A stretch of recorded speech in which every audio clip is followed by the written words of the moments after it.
What's the biggest mindset shift that lawyers need to make or attorneys need to make to achieve this? The biggest mindset shift here is they have to put aside their trained skepticism. Because oftentimes when we talk to lawyers and talk about how they can have an amazing practice and they can take time off, and the secret to that is running the firm like a business, the first response we get back is, you can't do that. That's never going to work. And that suspension of disbelief has to occur so that they can then be prepared to make the changes. And for me, that lawyer brain is the biggest thing we deal with all day long. And the successful attorneys that can really build these phenomenal practices are able to take that lawyer brain, put it in neutral for a while, and work with us on running their firm like a real business.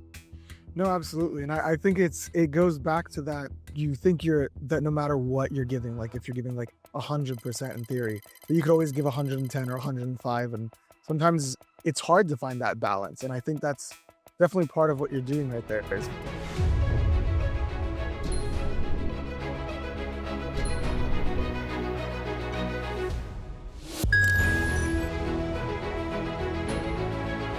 Hello, I'm Amitai Erfanian here with the Practice AI podcast. Today we have an amazing and very special guest, Alay Yajnik. Alay? Amitai, thank you for having me today on the podcast. It's great to be here. Great having you. So I kind of want to just start with, if you have a little bit that you want to tell about yourself. I obviously know a lot about you and you've been a great person to have on the podcast, but go ahead and tell the audience a little bit about yourself. What do you do? All that good stuff. Sure. I hate the personal introduction, but I'll try to do my best. My name is Alay Yajnik. I'm the founding partner of Law Firm Success Group, and I'm also the host of the Lawyer Boss Life podcast, which used to be a different name. We actually just relaunched it. Again, the new name is Lawyer Boss Life. It's dedicated to attorneys who want to not only increase their income, but want to have a great quality of life while doing it. And that's also what we do with our coaching and consulting business, Law Firm Success Group. We work with small law firms across the country to help the owners of those firms really increase their income, get more clients, and have less stress. It's great to be here. That's awesome. I love the have less stress part. I could definitely use a little bit of that in my life too. I'm sure we all can. I just want to start us off with a fun little icebreaker. I know you've hosted over 200 plus podcasts and you've probably seen some awesome, but also some interesting things on there. What's the most unexpected thing a guest has ever said on your podcast? Wow, that's a tough one. We've had pretty much everything on the podcast, from people that are just completely unprepared for the podcast. So they've got pets, small children, spouses, their audio doesn't work, their video doesn't work. Like every kind of setup issue and distraction you can think of, we've had medical emergencies unfortunately happen, to others, and people have to drop off. But I think probably the weirdest one, this only happened once, where I had a guest on the show and we ended up really getting into quite an argument on the show, so much so that we actually didn't air the episode because it would have been, would not have put her in a good light. I wasn't having a good time on the podcast. But I guess out of 200 plus episodes, to get into a big argument with one guest is not too bad as a percentage. Not at all. And hopefully we won't get into a huge argument on this one either. No, I don't think so.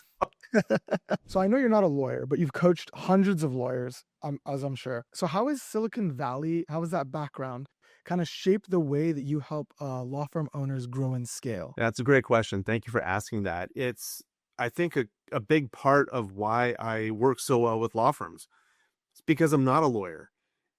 If you are a lawyer and you're coaching other lawyers, oftentimes you know how to do things your way. What's made you successful? What's worked for you? But if that doesn't connect with another attorney for whatever reason, different practice area, different personality, different goals, different constraints, you name it, it's not going to be successful for them. One of the really nice things about my background, having run a $100 million business and having built a $5 million business from the ground up, all focused in professional services, is that I know several different ways to grow a business and to grow it right. And I think one of the real value adds that we provide is we're able to very quickly assess, okay, based on the kind of attorney you are and your strengths, your interests, your goals, your practice area, we can put together a bespoke, customized plan that's going to work well for you. It may not work well for anybody else, but it works great for you. And that's, I think, a real strength that we bring to the table. Absolutely, and that thing you were saying about in a way, it's better to have someone who's not at all affiliated in the same industry. I know to jump kinda slightly off topic, I know in basketball, they say sometimes the worst players make the best coaches, and it's 'cause they're in a way removed at the time of playing from the actual people who are playing on the court. So they just watch what's going on from like a third person view. And for that reason, they become amazing coaches. And I think it's the same thing here. It's a lot of you're able to see what they're too in the weeds to see, which is amazing. Yeah, the other part of that is people that are super talented, to your point about basketball players, people that are really talented superstars, they may not make great coaches because they've gotten to where they are through their talent and their hard work. But people that aren't as talented, but have still gotten to the professional level, they're more relatable to other players. And they're not riding a huge, huge talent at the pro level. Everyone's super talented, but they're not riding LeBron James type of talent to build their career. They've had to do it another way. And that's why I think they're much more relatable and much more effective with other players. No, absolutely. I could totally see that. If you brought LeBron James to teach me how to play basketball, I don't think that would go very well. Not because of him, but mostly because of me. Right. Um, but yeah, if you brought someone a little bit more on my level, maybe my brother, although he might be a little too good too, then it might be a little bit better. And that's a very, very valid point. So yeah, moving on. I know that you often say, I've seen this a lot on some of your podcasts, that we teach lawyers how to run the firm, not just work in it. And what's the biggest mindset shift that lawyers need to make or attorneys need to make to achieve this? The biggest mindset shift here is they have to put aside their trained skepticism, because oftentimes when we talk to lawyers and talk about how they can have an amazing practice and they can take time off, and the secret to that is running the firm like a business, the first response we get back is, you can't do that. That's never going to work. And that suspension of disbelief has to occur so that they can then be prepared to make the changes. And for me, that lawyer brain is the biggest thing we deal with all day long. And the successful attorneys that can really build those phenomenal practices are able to take that lawyer brain, put it in neutral for a while, and work with us on running their firm like a real business. No, absolutely. And I think it goes back to that you think that no matter what you're giving, like if you're giving like 100% in theory, that you could always give 110 or 105. And sometimes it's hard to find that balance. And I think that's definitely part of what you're doing right there is helping them find that balance of, pushing themselves, but not burning out.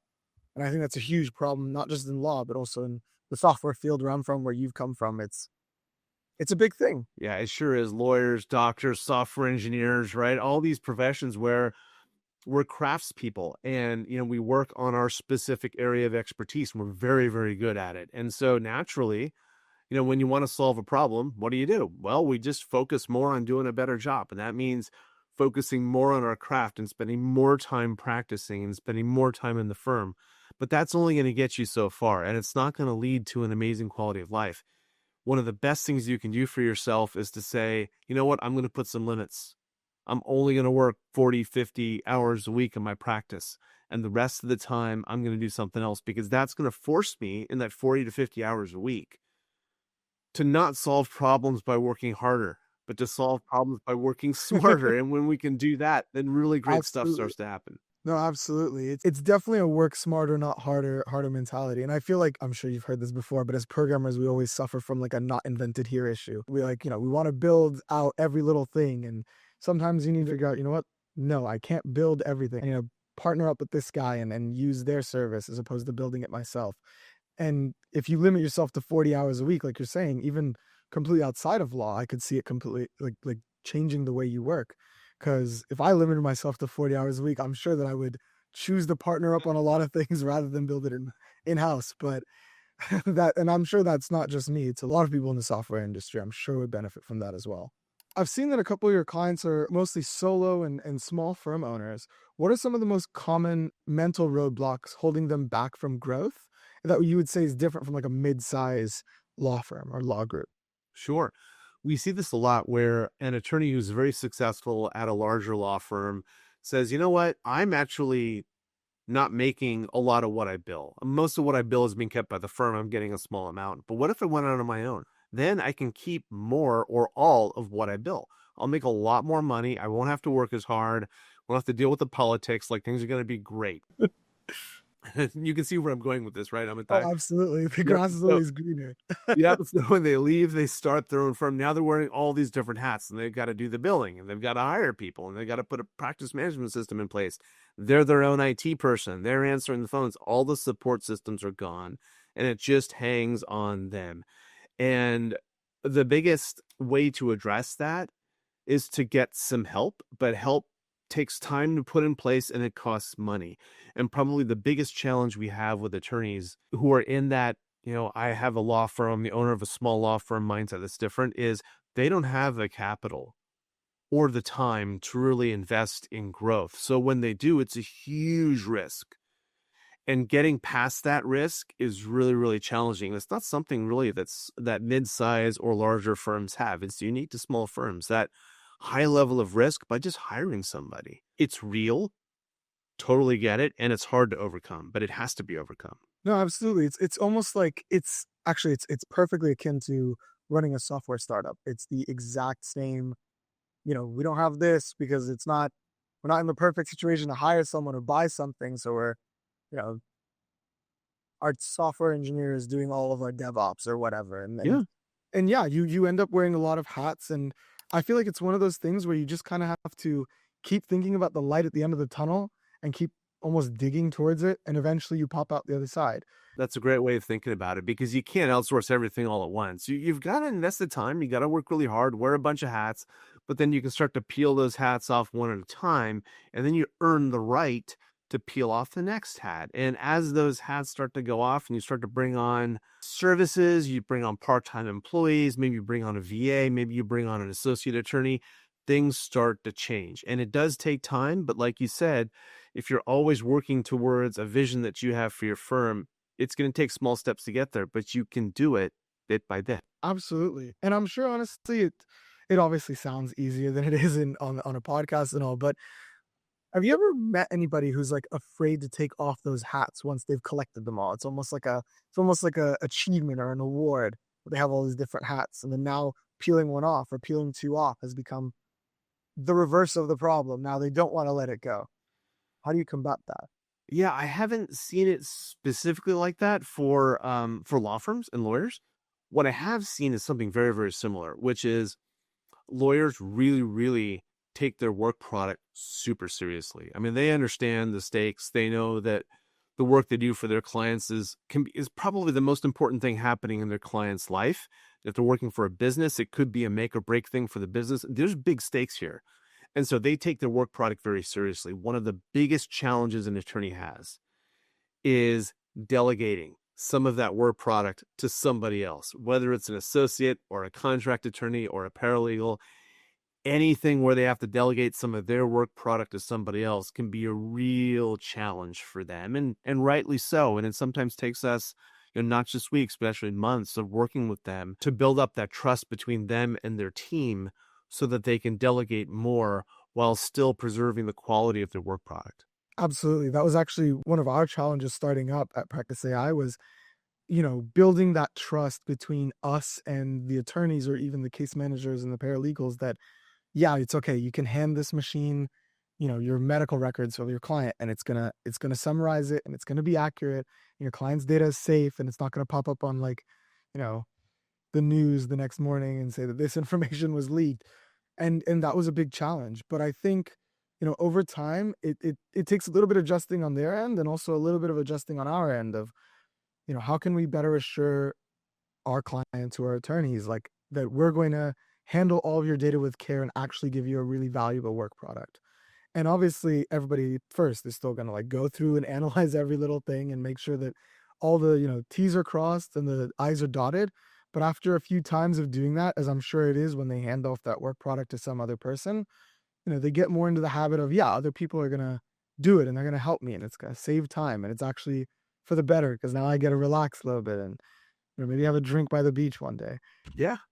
Well, and this is where it's so cool what you do and what other law firms are doing with regards to implementing systems, because that's a big part of delegation is if you're going to delegate to somebody who's not as skilled as you are, you want to make sure they have a good system in place. The system produces high quality results that are repeatable. which means once you get it going, it's actually going to be more accurate in most cases than having another person do it, or sometimes even having even that attorney do it, because the systems always work. They don't take time off. They're repeatable. They don't make mistakes. Absolutely. They don't get, distracted. Like I'll sit at my desk, as I'm sure you sit, and then you're working on something and somebody walks by with like a question, two questions. Another person walks by with a question or two questions. And then by the time you're done with it, you're like, where was I even? What was I even working on? And I'm sure attorneys get that, but even to a, next level degree of fires they got to go put out and all. Yeah. So yeah, it saves that because it makes it so that the machine will always have that streamlined thought process as it's going through everything. But you may not be able to, you may not have the luxury of having that streamlined, no one bothers you thought process. So it's definitely useful. And the turnaround times are amazing too. So it's Yeah. kind of a win on all aspects. It's a total win. And that's one of the things we talk about a lot with our clients is the system keeps a team performing well, even when they're having a bad day. I think that really applies to the work that you do. Absolutely. Absolutely. Awesome. So I know you've obviously experimented with some AI, and now that we're on the Yeah. top, what do you see as the biggest opportunity and potentially even the biggest I don't want to say pitfall, but the biggest weakness that you've seen of AI in specifically the legal field? Sure. So I don't use AI every day. Most of the time when I use it for marketing purposes. I do use it to do research and things like that for me. Where I've seen it fall down, and we don't use, a law firm or a legal focused AI. Our AIs are like Gemini and things like that, Chat GPT, what have you. When you ask those kinds of AIs to do any kind of legal research, because with our consulting, sometimes we're doing those kinds of things, asking it to draft an agreement or something like that.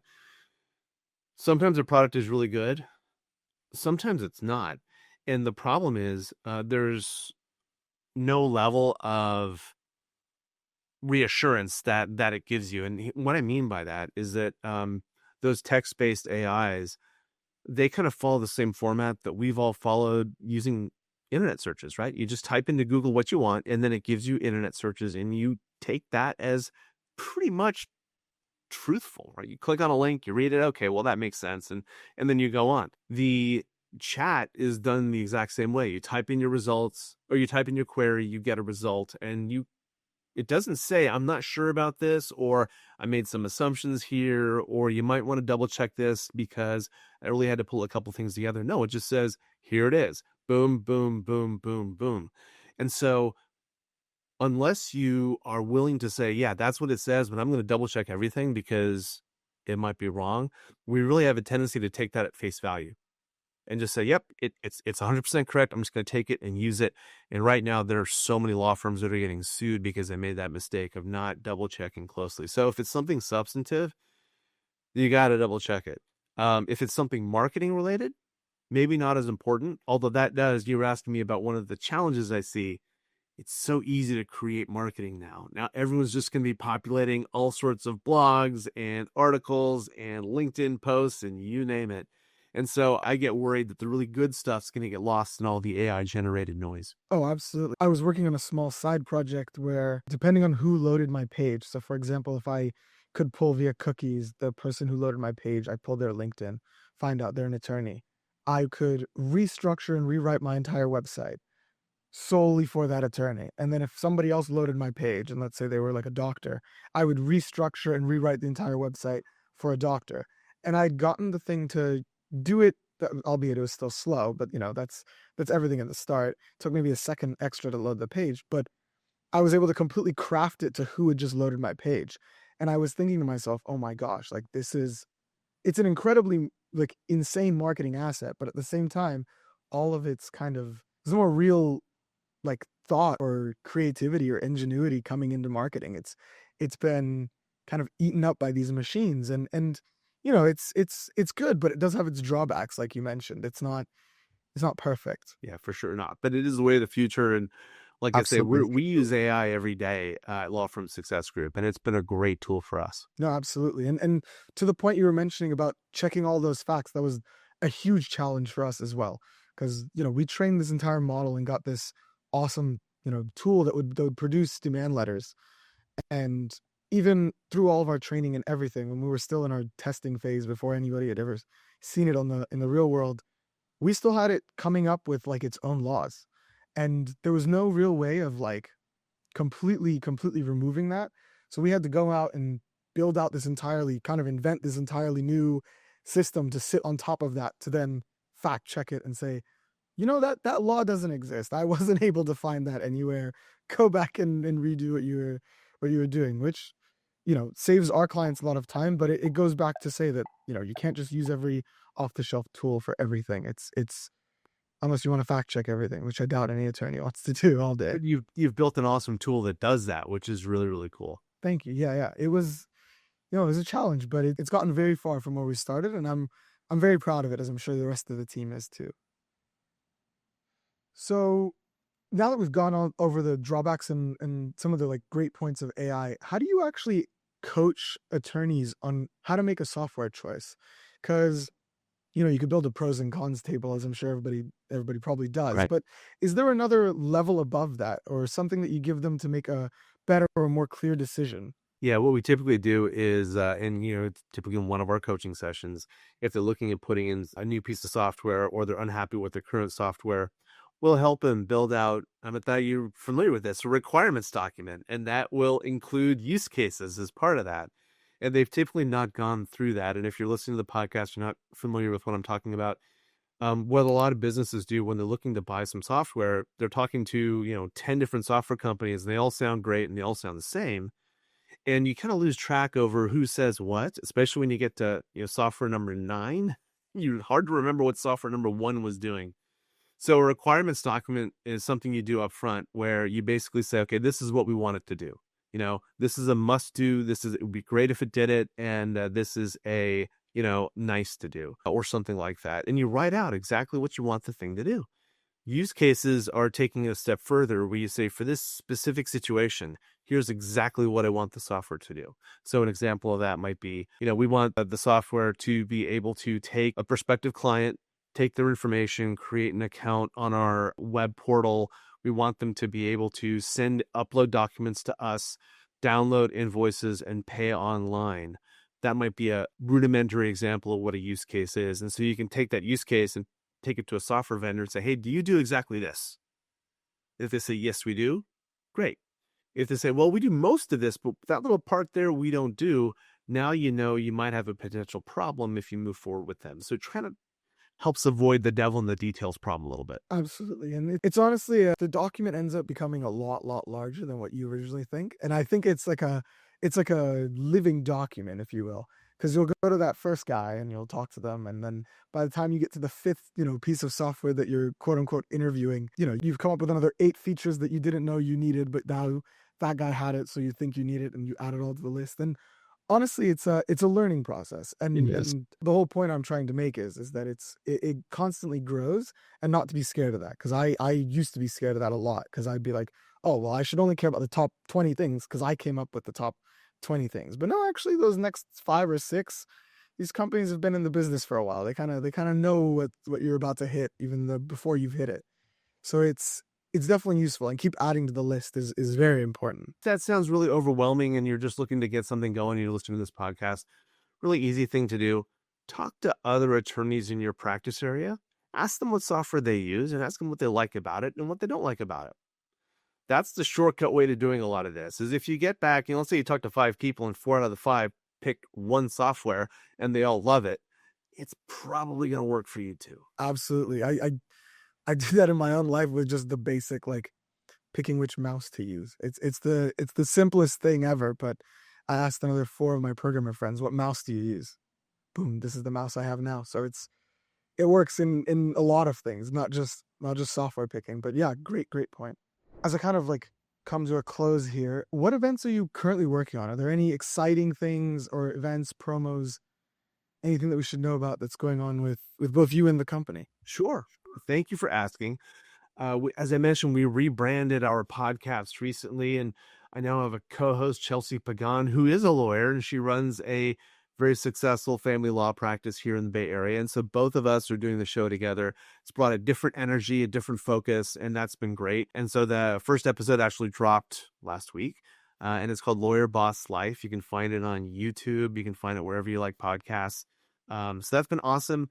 And then if you go to our website, Law Firm Success Group, we actually have a law firm growth quiz that you can take, and it's about 12 questions. It takes you about 5 minutes. It'll come back and tell you, hey, here's how you're doing in marketing, and here's how you're doing in systems, and here's how you're doing with regards to your time. And it'll give you a really good scorecard that you can then go back and take back to your firm and think about what changes you need to make. So those are the two areas that we're excited about for prospective clients. Then for existing clients, we've just launched our consulting services where instead of just working with people as their business coaches, now we're also helping them implement in their firm. So if you're the kind of person that says, this is all great advice, but I don't have the time to do any of it, that's where our consulting services come in. So we can do payroll, accounting, collections, help with hiring, you name it. And we've got some other cool things on the horizon too. That's awesome. I'll make sure they link both of those, both the quiz and also the podcast that you just referred to in the description. So if you guys head down there, you'll be able to find both of those. And so this is kind of like a fun one, but is there anything in particular that made you happy this week? I know that we always hear about all this crazy stuff that's going on, and I always like to bring in something cool or something fun that happened this week. So what's something that made you happy this week? Well, it is a Monday, so I'm going to include the weekend, which might be cheating. I don't know. But my daughter does Bollywood dance, and on Saturday, they went to a concert where one of the top singers from India, he's been a top singer for, 30 years or so, did a concert. And they did 2 dances in it. My daughter was on the Jumbotron. He was asking her questions, and it was cool to see the concert. It was cool to see her having a great time. And so that was a real highlight for us. No, absolutely. That sounds awesome. I didn't even know your daughter did Bollywood dance. That's really, really cool. Well, yeah, that's kind of going to wrap it up for this episode of the Practice AI podcast. Alay, thank you so much for joining. It was a pleasure having you. And for all of you watching, if you need to visit our website, it's www.lawpractice.ai. You can also visit all of Alay's different sources down in the description below. I'll have all those links out there for you. Thank you guys for watching, and we'll catch you in the next episode.